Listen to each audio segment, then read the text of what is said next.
تحریک انصاف کو لاہور کہنا میں جلسے کی اجازت مل گئی۔ ضلع انتظامیہ نے 43 شرائط کے ساتھ جلسے کا NOC جاری کر دیا۔ تحریک انصاف کو دن 3 بجے سے شام 6 بجے تک جلسے کی اجازت دی گئی۔ علی امین گنڈاپور اپنے بیانات پر معافی مانگے۔ علی امین گنڈاپور کے معافی نہ مانگنے پر NOC منسوخ کیا جا سکتا ہے۔ ریاست مخالف اداروں کے خلاف نعرے اور تقاریر نہ کی جائیں۔ کسی سیاہ یافتہ شخص کا کوئی آڈیو ویڈیو پیغام نشر یا دکھایا نہیں جائے گا۔ کوئی اشتہاری مجرم جلسے میں شرکت نہیں کرے گا۔ شہر سے باہر کے جتھے لاہور میں آ کر روزمرہ کی زندگی میں خلل نہیں ڈالیں گے۔ کوئی افغان جھنڈا نہیں لہرایا جائے گا۔ کسی کو بھی ڈنڈوں کے ساتھ پنڈال میں داخل نہیں کیا جائے گا۔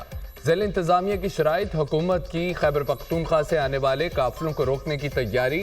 اٹک میں موٹر وے اور GT روڈ کے اطراف کنٹینرز پہنچا دیے گئے۔ چیئرمین PTI جلسے کی اجازت دینے پر لاہور انتظامیہ کے مشکور۔ ضلع انتظامیہ سے درخواست ہے کہ کوئی رکاوٹ کھڑی نہ کرے، لوگ وقت پر پہنچیں اور جلسہ بر وقت مکمل ہو سکے۔ بیرسٹر گوہر خان کا پیغام۔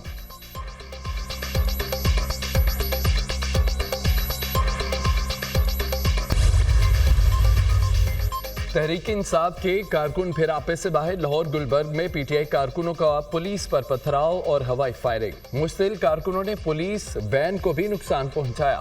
پولیس نے PTI کے 20 سے زائد کارکنوں کو حراست میں لے لیا۔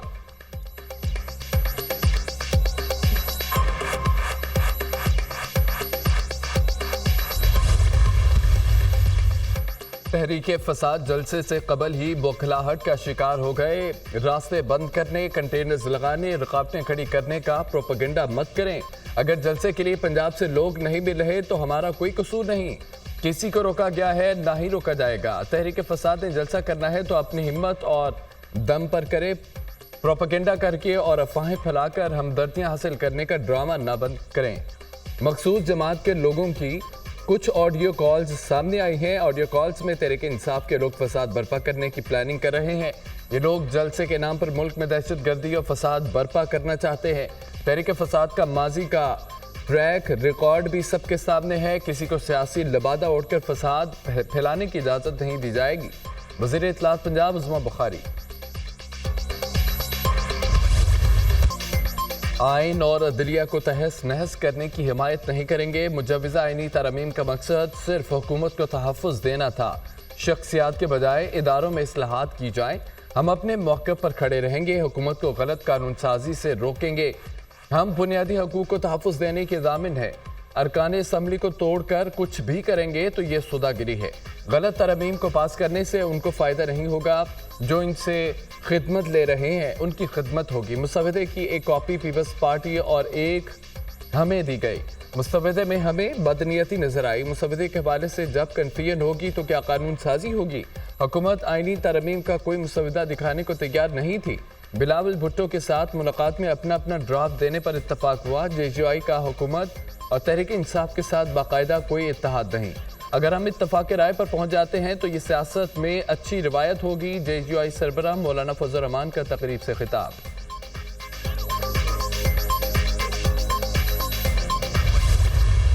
Supreme court practice and procedure ordinance جاری۔ صدر مملکت نے پریکٹس اینڈ پروسیجر آرڈیننس پر دستخط کر دیے۔ پریکٹس اینڈ پروسیجر ایکٹ کے تحت کمیٹی میں چیف جسٹس پاکستان کے علاوہ ایک سینئر ترین جج اور چیف جسٹس کا نامزد کردہ جج شامل ہوگا۔ سیکشن 3 کی ذیلی شق 2 کے تحت سماعت سے قبل مفاد عامہ کی وجوہات دینا ہوگی۔ ایسے مقدمات میں جو پہلے دائر ہوں گے انہیں پہلے سنا جائے گا۔ اگر کوئی عدالتی بینچ اپنی ٹرن کے خلاف کیس سنے گا تو وجوہات دینا ہوگی۔ ہر عدالتی کیس اور اپیل کی ریکارڈنگ ہوگی۔ ٹرانسکرپٹ تیار کیا جائے گا۔ عدالتی کارروائی کا ٹرانسکرپٹ اور ریکارڈنگ عوام کے لیے دستیاب ہوگی۔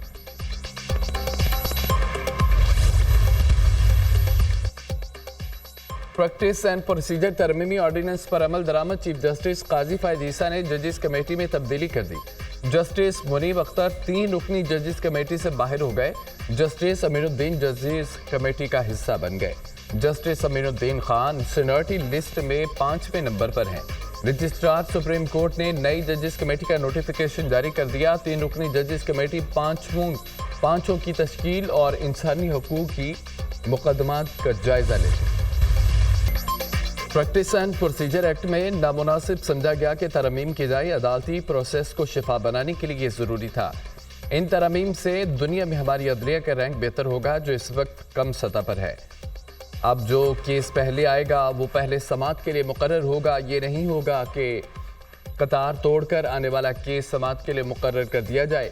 اگر کوئی بینچ اپنی باری کے برعکس کیس سنے گا تو اس کی وجوہات دینا ہوگی۔ عدالتی کارروائی کی تمام ریکارڈنگ اور ٹرانسکرپٹ عوام کے لیے دستیاب ہوں گی۔ وفاقی وزیر اطلاعات عطا تارڑ کی گفتگو۔ قومی اسمبلی سے تحریک انصاف کا وجود ختم، تمام 80 ارکان کو سنی اتحاد کونسل کا ممبر ظاہر کر دیا گیا۔ اس سے قبل 39 ارکان کو تحریک انصاف اور 41 کو آزاد ڈکلیئر کیا گیا تھا۔ الیکشن کمیشن کو اسپیکر کے خط کے بعد قومی اسمبلی میں پارٹی پوزیشن تبدیل۔ قومی اسمبلی میں مسلم لیگ نون کی 110، پیپلز پارٹی کی 69، ایم کیو ایم کی 22، کاف لیگ 5، پی ٹی آئی 4 نشستیں ہیں۔ جے یو آئی فے 8، آزاد اراکین کی تعداد 8 ہے۔ نئی پارٹی پوزیشن میں مخصوص نشستوں کا بھی ذکر۔ الیکشن ایکٹ پر عمل درآمد کی صورت میں 23 مخصوص نشستیں Noon League, Peoples Party, J U I کو ملیں گی۔ Muslim League Noon 15، Peoples Party 5، J U I کو 3 مخصوص نشستیں ملیں گی۔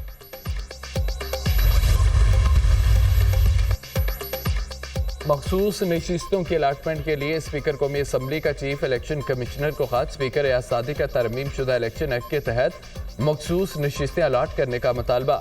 خط کے متن میں کہا ہے کہ ترمیمی الیکشن ایکٹ کے تحت کسی سیاسی جماعت میں شامل ہونے والا آزاد رکن اب پارٹی تبدیل نہیں کر سکتا۔ ترمیم شدہ الیکشن ایکٹ کا اطلاق 2017 سے کیا گیا۔ ترمیم شدہ الیکشن ایکٹ پر عمل درآمد الیکشن کمیشن کی آئینی و قانونی ذمہ داری ہے۔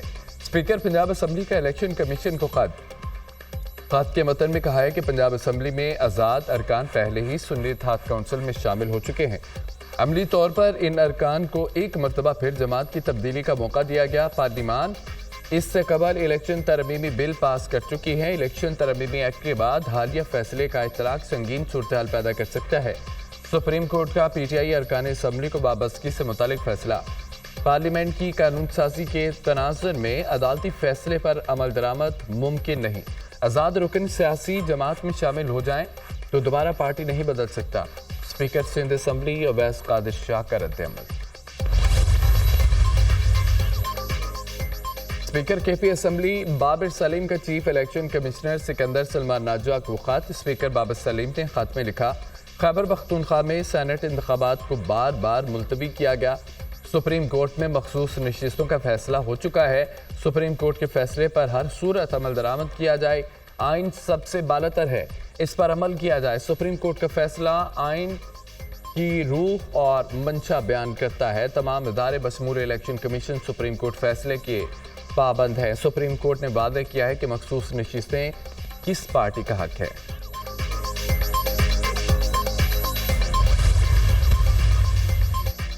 قومی اور صوبائی اسمبلیوں کی مخصوص نشستیں کس کو ملیں گی، فیصلہ نہ ہو سکا۔ الیکشن کمیشن کا چوتھا مشاورتی اجلاس بھی آج بے نتیجہ ختم۔ الیکشن کمیشن کا قانونی ماہرین سے مشاورت جاری رکھنے کا فیصلہ۔ الیکشن کمیشن کا اجلاس پیر کو دوبارہ بلائے جانے کا امکان۔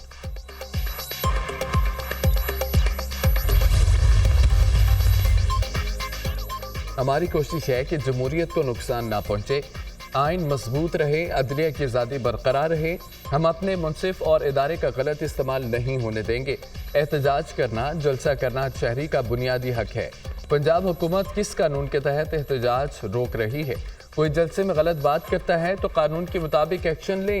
تحریک انصاف کے رہنما بیرسٹر علی ظفر کی میڈیا ٹاک، حکومت مخصوص نشستوں کی صورت میں خیرات لینا چاہتی ہے۔ یہ ایک سیاسی جماعت نہیں، الاکار ہے۔ یہ بے ساکھیوں پر چلنے والے لوگ ہیں، ان سے حکومت چل نہیں رہی۔ ملک میں جنگل کا قانون ہے، عدالتی فیصلوں کو جوتے کی نوک پر رکھا جا رہا ہے۔ شہید ذوالفقار علی بھٹو نے 73 کا آئین دیکھا، آج انہی کا نواسہ کلہاڑی لے کر آئین پر ضربے لگا رہا ہے۔ تحریک انصاف کے رہنما شبلی فراز کی پریس کانفرنس۔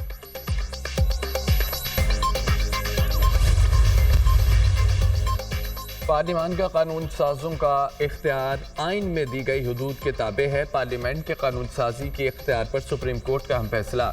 ٹیکس مقدمے میں 41 صفحات کا فیصلہ جسٹس منصور علی شاہ نے تحریر کیا۔ پارلیمنٹ اور صوبائی اسمبلیوں کو آرٹیکل 142 قانون سازی کا اختیار دیتا ہے۔ پارلیمنٹ ایسی قانون سازی بھی کر سکتی ہے جس کا ماضی سے اطلاق ہوتا ہے۔ آئین پارلیمنٹ پر پابندی عائد کرتا ہے۔ آرٹیکل 9 اور 28 میں دیے گئے حقوق ختم نہیں کیے جا سکتے۔ فوجداری معاملات میں قوانین کا ماضی سے اطلاق نہیں ہو سکتا۔